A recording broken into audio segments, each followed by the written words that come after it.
Hello and welcome to the video. My name is Cam Ward and today we're going to be reviewing the Lensbaby Twist 60 lens. I'm no longer in the Netherlands, I'm now in London, working away on different stuff, and I just wanted to take a minute just to review this little lens because I found it really interesting.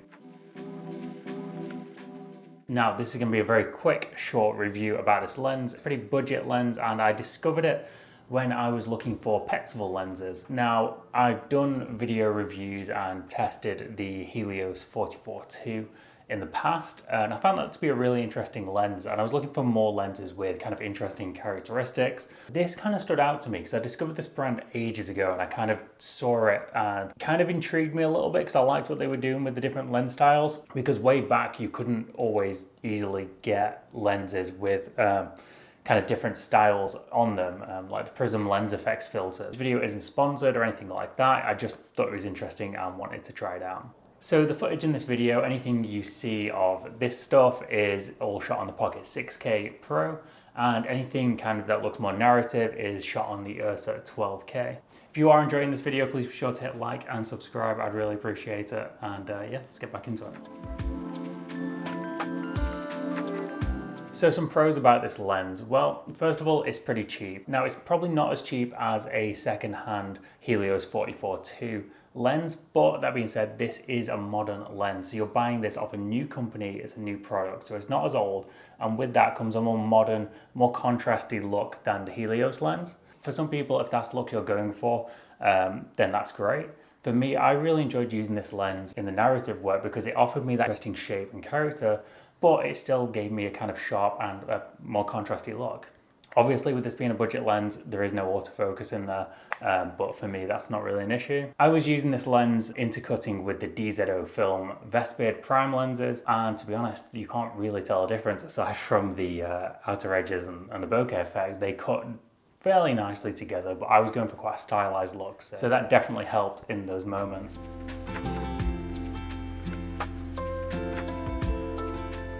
So some of the negatives about this lens, well, for me, I found that there was a lot of chromatic aberration in harsh conditions. So when the sun was beaming down on the subject, you're getting a lot of aberration. I didn't personally like the flaring that came from this lens either. It felt a little bit harsh and a little bit cheap to my taste, but it might be something that you don't mind or you quite like.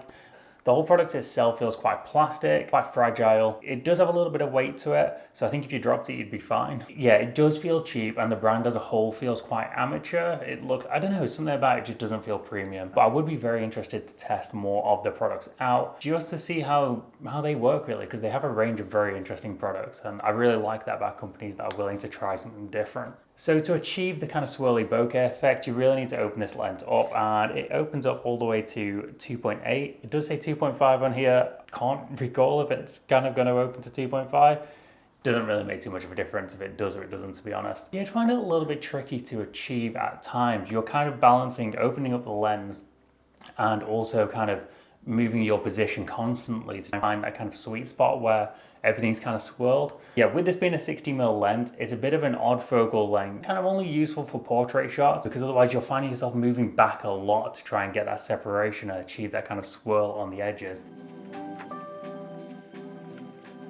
So overall, I'm very impressed by this lens. I would say it's a very good little competitor to something like the Nifty 50.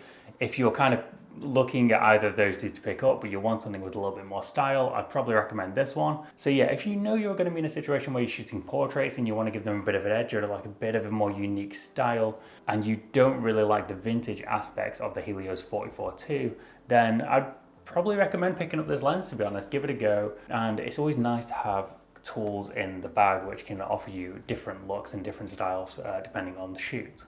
Most of the time when people do lens comparisons, you can look at, I was looking a lot for the DZO Vespids, and you just can't tell sometimes. You're really getting into it. A lot of this stuff comes down to your lighting and your grading, so I wouldn't get too caught up in it. I would really focus on what kind of look and feel these lenses can give you, and that's what's really piqued my interest with some of the Lensbaby lineup and these other lenses out there that offer you completely different and new effects to play with in different contexts.